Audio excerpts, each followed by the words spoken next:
Good evening and welcome po sa ating midweek service. Let's all pray. Manaming nasa langit, kami po ay lumalapit sa inyo. Nagpupuri po at nagpapasalamat dahil niloob niyo po muli ang gabing ito upang mapag-aralan po namin ng inyong pong salita. And sa gayon, mas makilala pa po namin kayo at mas malaman pa po namin, Lord God, kung gaano niyo po kami makamahal. At nawa, Lord God, kung may mga nais po kayong pagawa po sa amin, sa aming pong pag-aaral, ay alam namin, Lord, na kayo po ang siyang tutulong sa amin na maisagawa po ito. We cannot do anything without you. Kaya, Panginoon, salamat po dahil patuloy po kaming ini-illuminate ng Banal na Espiritu. Hindi niyo po kami iniwan. Hindi niyo po kami pinabayaan. Lagi niyo po kaming ginaguide. Salamat po, O Holy Spirit, for being here with us each and every time, for residing in us. Panginoon, salamat po sa inyo at patuloy pong kayo po ang siyang nagtuturo sa amin ng totoo. Maraming salamat po sa guidance at sa katagumpayan po ng gawain ito ay pinagkapasalamat na po namin at sa inyo pong kamay, Lord, pinagkakatiwala po namin ang aming pong pag-aaral na ito. Ito pong aming dalangin, may pasasalamat sa ngalan ni Jesus. Amen. Okay. So, the word that impact lives. Part 2 na po tayo. At pinamanggatan ko po yung part 2 na the impact of the word. So, continuation po ito ng series natin about Book of Acts, particular po sa chapter 13. We will study tonight the second part of the word that impact lives. Again, there are three things about the word that we will see in this lesson. Una, yung wonders of the word that are highlighted in Paul's preaching. Ito na yung pinapag-aralan natin na last week. So, pangalawa po, the impact of the word upon those who heard him. Ito naman yung mga nakapakinig sa kanya. Ito po yung pag-aaralan natin ngayon. And then the third thing is the application of the word for us from this passage. So, tinalakay po natin last Wednesday yung yung the wonders of the word. And there are three wonders of the word, di ba? Yung po yung napag-aralan po natin. Meron siyang its objective, kung saan ay nakapag-set ng pundasyon si Apostol Paul na base sa katotohanan galing mismo sa history ng mga nakikinig sa kanya. Di ba? Pangalawa, its amazing fulfillment. Kung saan naman ay pinakita niya mula sa Old Scriptures yung pinag-aralan nila at binabasa nila every Sunday sa mga sinagoga na ang mga katuparan ng lahat ng iyon ay ang ating Panginoong Jesucristo. At yung pangatlo na wonders of the word, it's great salvation. Kung saan naman ay pinakita ni Apostol Paul na kay Jesus, sa ating Panginoong Jesucristo lang matatagpuan ang kaligtasan sa lahat ng mga naniniwala sa Kanya. All that believe are justified and from all things. Yan po yung ayon sa Acts chapter 13 verse 39. So, meron din tayong nag-conclude din tayo last time. So, we can conclude that there are wonders in the word of God. Now, the second thing we will see on this series is the impact of the word. The impact of the word upon those who hear the message. So, word study muna tayo. Ano ba ibig sabihin ng impact para po mas maunawaan natin, no? Yung kabuuan ng pag-aaral natin ngayong gabi. Kasi it's all about the impact eh. Okay, word study, impact. Have a strong effect on someone or something. So, ibig sabihin matinding epekto, strong effect on someone or something. Yan po yung impact. Okay, the impact of the word of your life, yung Word of God, the impact of the Word of God sa ating buhay ay nakadepende kung paano tayo magre-respond sa Word of God. This is what we will consider now. No, ito yung sabi ni Paul sa Acts chapter 13 verses 40 to 41. Beware therefore, lest what has been spoken in the prophets came upon you. Behold, you despisers, marvel and perish. For I work a work in your days, a work which you will by no means believe, though one were to declare it to you.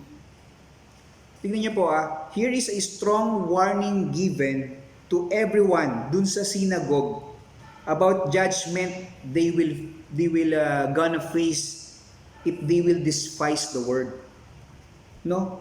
Minsan po kasi hindi natin alam o hindi natin nababanggit sa nakakausap natin yung kahihinatnan niya kapag hindi siya nakinig sa sinasabi ng Lord.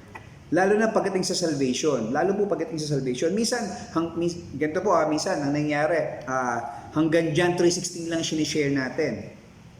Na mahal ka ng Lord, namatay siya para sa iyo, kaisa-isang anak niya, pinagdala niya para sa iyo. Yung kasunod ng verses, hindi na natin sinasabi, hanggang dun lang sa namatay siya para sa atin. So, sinasabi din ba natin yung kasunod? Di ba minsan nag-share tayo ng gospel of salvation, kulang-kulang? Hindi po ito natatapos sa namatay ang ating Panginoong Jesucristo sa krus ng Kalbaryo dahil mahal niya tayo. Hindi lang po doon natatapos yun.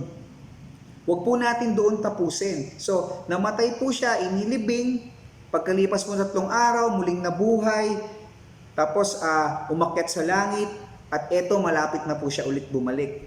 No, di ko naman po ibig sabihin na ganito nyo i-deliver or ganito nyo i-presenta yung gospel. Hindi po yun ibig sabihin. Ang gusto ko lang pong iparating is, yun po yung nilalaman. Huwag po natin putulin dun sa, yun lang, namatay siya kasi mahal ka niya, may namatay para sa iyo. Sounds good, di ba? Parang baka ma-stimulate yung damdamin ko, maano naman ako, lumapit ako sa Panginoon. Pero, good kung ganun. Paano ko yung mga hindi? Wala, hindi naman nila nalaman na kapag hindi mo tinanggap, nahusgahan ka na pala, no? Idagdag nyo rin po kapag try nyo po idagdag. Mas maganda talagang idagdag nyo na kapag hindi sila tumanggap sa kaisa-isang anak ng Diyos na tagapagligtas, dito pa lang, hinatulan na po sila. Yan po yung pag dinaretso nyo na hanggang verse 18. No, huwag po natin puputulin doon. Kapag tinanggihan nila, sigurado yun. Kasi wala na wala na ibang tagapagligtas, di ba? So pag-aralan po natin yan sa susunod. Di ko na po i-elaborate. Kung lolobin ng Panginoon, pag-aralan po natin yan. Okay. After po ni Apostol Paul na sabihin ang daan patungo sa kaligtasan, 2 ang naging reaksyon ng mga nakikinig. 2 po yung naging reaksyon. So, sa pinag-aaralan po nating chapter 13, may 2 uri ng impact tayong makikita. May 2 uri ng impact sa tao na nakapakinig. So, ano yun? Una, an ugly impact. Pangalawa, beautiful impact. Okay, simplihan natin. Unahin natin yung pangit. An ugly impact.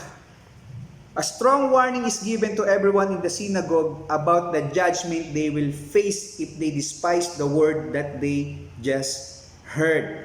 Now, sabi ni Apostol Paul, di ba, binasa natin kanina, may warning si Apostol Paul kanina. And now Paul tells the Jews that nung time na yon, na kapag dinispise nyo yung good news of salvation, God will work a work of judgment on them instead of salvation. Instead of salvation. Yung judgment ang mawo-work out, hindi yung salvation. And when it comes, they will fully regret what they had done. Kapag dumating yun, talagang wala ka na rin magagawa. Sabi nga ng Hebrews, di ba, after death, judgment. So dito pa lang, ang dami ng preacher, meron sa social media, nagkalat ang Bible online, meron din sa bookstore, may mga sa highway, may makikita kang mga verses. So walang excuse ang tao Walang excuse ang tao. Kaya nga sigurado kapag dumating ang judgment day, wala ka na magiging excuse bakit hindi ka lumapit sa Panginoon at bakit hindi mo siya tinanggap, di ba? The sad thing is that many who heard this warning on that time did not take it seriously. Mababasa po natin yan dito sa Acts chapter 13 verses 45 and 46. 45. But when the Jews saw the multitudes, they were filled with envy and contradicting and blaspheming. They opposed the things spoken by Paul. 46. Then Paul and Barnabas grew bold and said, "It was necessary that the word of God should be spoken to you first, but since you reject it and judge yourselves unworthy of everlasting life, behold, we turn to the what? Gentiles. Yan po. Sabi, by rejecting the word, they brought judgment upon themselves. Yung po yung nangyari. Nung nireject nila yung salita ng Diyos, ang dinala nila sa buhay nila ay yung judgment. Which is, dapat talaga sinasabi natin yan kapag nag-share din tayo ng gospel. Sa tingin ko, dapat talaga. Kasi wala silang ibang, kumbaga parang wala lang sa kanila ano naman kung di ko tanggapin, di ba? Pinakita mo lang na may namatay para sa akin, ang ating Panginoon Jesucristo. Kung di nila tanggapin, wala naman din nag-inform sa kanila na ganito pala yung mangyayari, di ba? Kung meron nag-i-inform, kung ini-inform natin sa kanila na ang dinadala mo sa buhay mo ay judgment ng Diyos, syempre, mamimili ang tao, di ba? Ano ba? Langit, impyerno, madali naman, di ba? Di ba, madali naman. So, kapag nangyari yon, wala naman na ibang pwedeng sisihin, kundi sila din. Kasi, sinabi niya ni Apostle Paul nung time na yon na kapag may warning na. Ngayon, kung di nila tinanggap yon, wala silang pwedeng ituro na kung sino-sino. What judgment did they bring on themselves? Kumbaga, kung ano yung judgment na yon, sila din yung nagdala sa sarili nila. Sila naman na nagdulot nun sa sarili nila talaga Kaya wala silang pwedeng ituro na kung sino-sino. They didn't accept what the Word of God is saying. Nakabase sila sa nakikita ng mata nila. Kasi nainggit sila, di ba? Nakita nila, ang dami nag-service. Nung sila yung nagpipreach, they envied Paul and Barnabas. Grabe, nainggit talaga sila. So, they started contradicting yung mga sinasabi nila, nagsalita sila ng mga hindi maganda at laban sa sinasabi nila Apostol Paul. Yun yung nangyari, yan yung naging reaction nila ng mga Hudyo noong time na yun, yung ilan sa mga Hudyo. Simple lang, hindi nila matanggap yung mga nakikita nila at narinig nila mula sa preacher, mula kay Apostol Paul. Kaya ganun na lang yung reaction nila. Hindi, kami ang di ba? Ganun yung reaction nila Di ba? Well, since they didn't accept the word from Apostle Paul na nagdudulot ng everlasting life, sa tingin nyo ano yung mapupunta sa kanila? Siyempre, everlasting death. Di ba? Kabaltaran ng life, death. So, everlasting death. So, saan ba makikita yung everlasting death? Siyempre, sa piling ng Diyos ay buhay. Di hiwalay ka sa Diyos.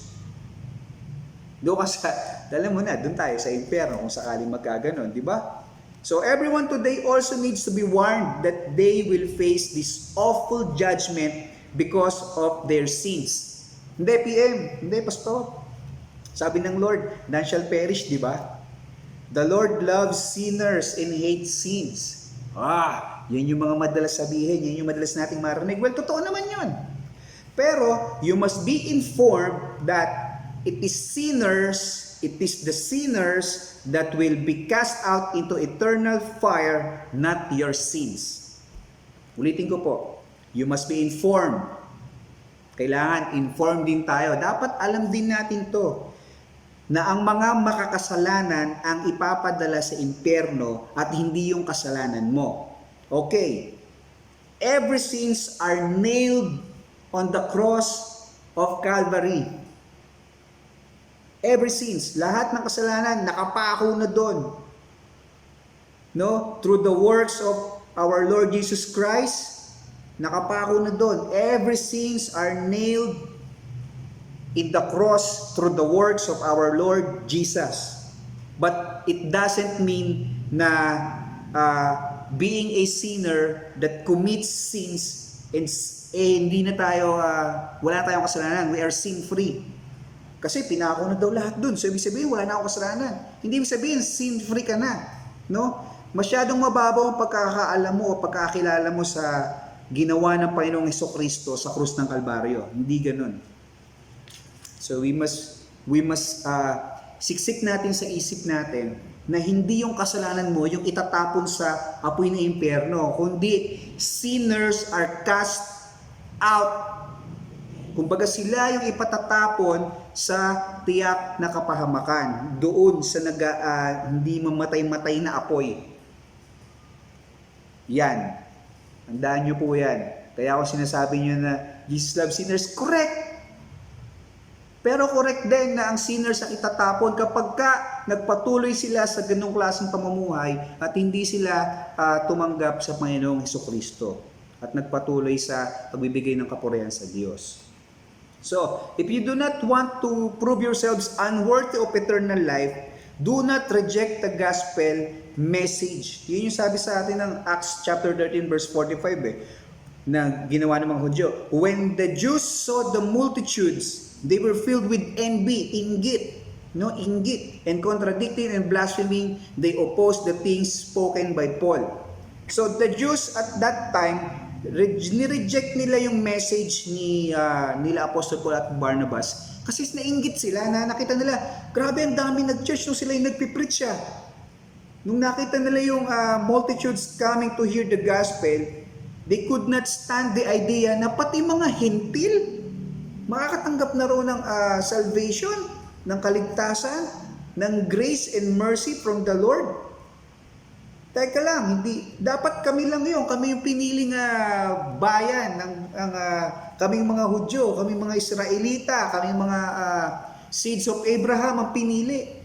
Pinagsasabi nila Apostol Paul, di ba? Ano sinasabi nila Paul tsaka ni Barnabas? Ano sinasabi ng mga to? Di ba? Yun yung nasa isip nila eh. Meron silang pagiging makasarili. Nakuha nyo? So, ito pa, pride. Pride is also the main reason why many people today reject the gospel. Meron silang selfish pride eh. Kami yun. Di ba? Nandun yung pride eh. Many refuse to admit that they are sinners because of pride. May mga nagsasabi na hindi namin kailangan ng tagapagligtas. Kaya ko yung sarili ko, di ba?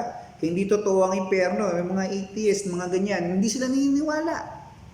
Meron din naman nagsasabi na ayoko sa gospel na sinasabi mo, ayoko sa mali sa inyo. Ang daming bawal sa inyo. Napaka-KJ ng pananampalataya na meron kayo eh. Yun yung mga sinasabi rin ng iba. No? Patuloy nilang nire-refuse, nire-reject yung gospel. Meron din naman nagsasabi na mabuti akong tao, wala akong sinasagasaang tao. No? Kilala akong mabuting tao sa lugar namin. Kaya sigurado akong papasok ako sa langit. Diba? Grabe, no? Hindi naman siya mayabang, napaka-humble niya. So, many refuse to believe because they want to live their lives their own ways. Isa pa yun. Ayaw nila pinapakialaman sila. They thought that's the good thing. Yun nga yung sinasabi ng mga sumusunod kay Satanas eh. Do what you want. No? Parang ganun. Okay. Kung nakita lang sana nila yung epekto sa kanila nito, yung impact nito sa kanila, eternal impact sa kanila nito. Kung nakikita lang sana nila, no? If they can only see the impact, this will have on them. Sa tingin nyo, ano kayang pwede nilang gawin, di ba? Siyempre, pag nakita mo na, yung magiging impact nito sa'yo, magte-turn ka sa God. Kumbaga, you will turn to God. No? From sin to God. From sin unto holiness. Kaya lang, sila, nireject nila because of pride. Because of pride. And this is what an ugly, napakapangit na impact nito sa kanila dahil nireject nila ang gospel. Surely they will spend eternity in hell kung magpapatuloy sila na ganun. If they will continue like that and that way. So, buti na lang, no? Thankfully, there was a good response to the word from some people in that synagogue. Ito yung pangalawa, yung beautiful impact. This can be seen in Acts chapter 13 verses 42 to 44. Basahin po natin. So when the Jews went out of the synagogue, the Gentiles begged that these words might be preached to them the next Sabbath. Now, when the congregation had broken up, many of the Jews and devout proselytes followed Paul and Barnabas, who, speaking to them, persuade them to continue in the grace of God. Verse 44, on the next Sabbath, almost the whole city came together to hear the word of God. Grabe, ano daw? Ano sabi? May proselyte or may converted from different beliefs. May mga Hudyo din na meron din mga nakiusap na, uy, next Sunday about good news ulit sana yung nais naming marinig. Ano pa daw? Ano pa sabi? Halos buong syudad Halos buong syudad nagpunta sa sinagog para marinig yung mensahe mula sa kanila. Grabe, di ba nakakamangha talaga. Hindi na nga binanggit dito sa tingin nyo, ilan ang tao sa City of May Kawayan? Dito na lang sa city natin. Ilan ang tao? I-estimate niyo yung almost. Pag sinabing almost, halos lahat, di ba? Grabe, ganun karami yung umattend nung service the next Sunday sa synagogue. Dahil sa kung paano ginawa ni Apostol Paul yung pinagagawa sa kanila ng Panginoon. Yung i-share yung gospel. This shows how love for the word makes people desire more and more of it. Yung Gentiles urged Paul to return next week so that they could hear him preach again. Di ba? Grabe. Yung iba naman, yung iba marahil, di naman nakasulat sa Bible, no? Sumunod, baka mamaya, tanong kala Paul, kung sa panahon natin ngayon, baka mamaya, message, Apostle Paul, ganito ganyan, baka pini-PM na sila Apostle Paul, taka sa Barnabas, may mga questions siguro sila about sa gospel. We don't know, pero grabe. Bring mo, the next week, almost the whole city came together to hear the word of God coming from the mouth of Apostle Paul. This is what a beautiful impact the word had made on them. Grabe, napakagandang impact nito. Kasi ano yung impact nito na maganda? Ang daming na-save. Dahil marami ba silang pakulo? Marami ba silang, wala nga tayong nabasang pakulo nila, di ba? Ang sabi pa nga nila, pag hindi nyo tinanggap, sigurado, yung wrath of God, parang ganun yung pagkakasabi, nasa inyo na. O, di ba? So, what is most striking and amazing about this impact is that it came from a clear exposition of God's word alone. Nanggaling ito sa malinaw at talagang walang ibang halo na salita ng Diyos lamang. There were no gimmicks performed, no impressive costly campaigns, wala nang advertisements, wala mga posting sa social media na sinasabi, next week ito ganyan. Walang Facebook, walang Instagram, walang Twitter na wala rin ganun. So no manipulation of emotions din at all. Hindi gumamit ng mga mabubulaklak na salita. Walang madadramang tunog ng piano o kung anumang instrumento na kapag patapos na magsalita sila Apostol Paul, pumupwesto na yung musician na sa synagogue na nagpe-play ng medyo nakaka-stimulate ng ating emotions. So syempre, music nagko-connect saan? Sa emotions naman talaga natin nagko-connect ang music . So, walang ganun, wala ring patay ilaw effect na pagka nag-start na yung music na medyo mellow, patay yung ilaw, pipikit lahat. Wala nang ganung klaseng parang tila hypnotism na nangyayari. Walang ganun. Wala ring hindi rin sila gumamit, di ba noong time na yun, wala rin silang ginamit na testimony na sadyang gumamit pa ng celebrity, walang ganyan. Kung may ako po, suggestion ko lang, na yung testimony po, pwede nating gawin siguro sa life group natin. Tapos, tayo naman mga life group leaders, share natin sa group chat natin, sa UPCA siguro, Suggestion lang naman yon para naman yung oras para sa Word of God, every service, huwag pong umiksi. Hindi natin mapipilitang i-suppress yung time dahil ang daming program nakapaloob sa service natin every Sunday. So, ang nakaset kasi sa atin, pastor, ganito worship celebration tayo. Alam mo na, pag celebration, dapat masaya. Di ba? May sayawan, may kantahan para sa Lord. David dance, pastor, di ba? Si David sumayaw. Tapos yung Psalms, may book of Psalms nga singing, Psalms, singing. Well, tatanungin kita, Brad, kapatid. Ano ba ang pagkakaiba ng service at celebration para sa iyo? Is this the kind of service God really wants from us? Is our celebration for God or for ourselves in God's name? Tanungin kita ulit. Is our celebration for God or for ourselves in God's name? Yan ba ang ginagawa mo? Iyan ba ang mga pinaggagawa natin dito sa simbahan ay para sa Diyos o para sa atin sa ngalan ng Diyos? In Jesus' name. Di ba, meron tayong mga ginagawa para sa sarili natin, sasabihin natin in Jesus' name eh. In God's name eh, para matupad eh. Di ba? Kung ako yung Diyos, may inis ako eh. Pambihira eh, sinangkalang mo na naman yung pangalan ko eh. Para sa'yo lang naman pala yan dahil nakakabit yung pangalan ng simbahan mo dyan eh. Dahil nakakabit yung ministry mo dyan. Nakakapit dyan yung reputasyon mo. Di ba? Di ba dapat, it's all about God, it's all about Jesus. Minsan nga, tinanong ko yung worship team. Tinanong ko minsan yung team eh. Nung meron pa kaming every Sunday sa baba, na before service may 8 a.m. kami. So yung ilan nakaka-attend, yung ilan, I don't know.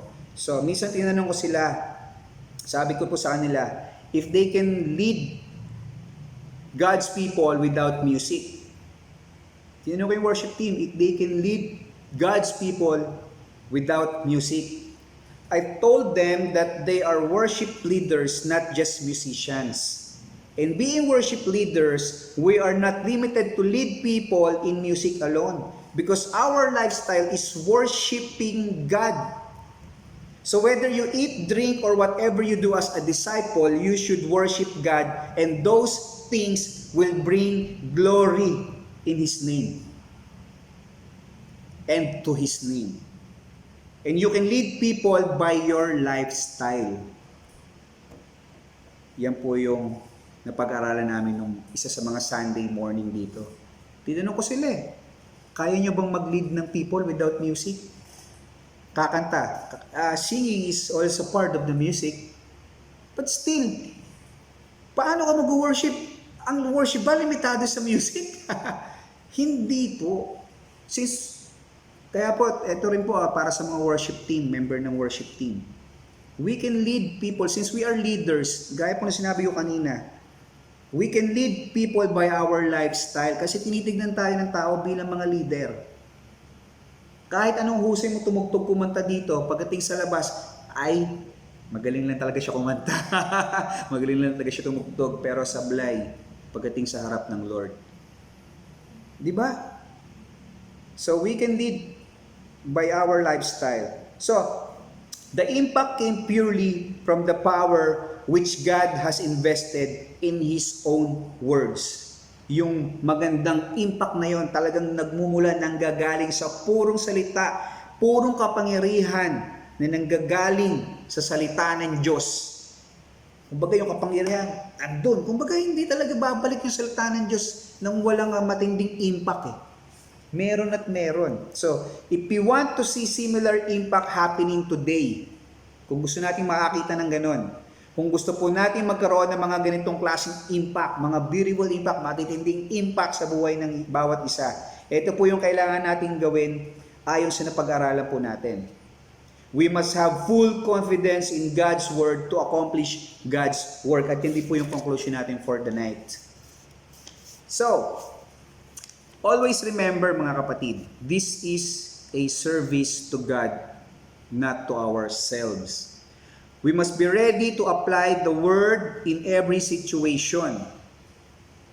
This brings us now to the third and final part ng ating pong pag-aaral, ng ating pong lesson. Kung loloobin po ng Panginoon, doon po natin makita yung application, how to apply the Word of God. Kasi syempre, di ba, nakita natin nung nakaraan, yung wonders of the Word, yung impact ng Word. Ngayon, paano natin i-apply yung Word na narinig natin?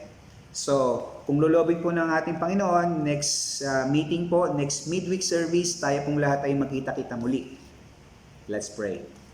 Ama namin nasa langit, kami po ay nagpupuri at nagpapasalamat sa inyo pong makapangyarihang pangalan. Napakasaya po na aming mga puso dahil Panginoon ay pinakita niyo po muli kung gaano po kami kamahal, kung gaano po kayo ka-concern sa pamamagitan po ng inyo po mga salita na aming po napag-aaralan ngayon. Salamat o Lord God sa mensahe na pinagkaloob niyo po tonight at wag po ito manatiling informasyon po lamang sa aming isip. Help us o Lord to have a desire and the strength to execute whatever you want us to do. Particular po sa amin pong napag-aralan tonight. Maraming salamat po sa inyo, Panginoon, for you have revealed yourself to us once again sa pamagitan po ng pag-aaral nito. At kung luloobin niyo po, Panginoon, magkita-kita po kami muli online next midweek po. At salamat po sa pag-guide niyo po sa aming pag-aaral ngayong gabi. Ito pong aming dalangin na may pasasalamat sa ngalan ni Jesus. Amen. See you next time. God bless.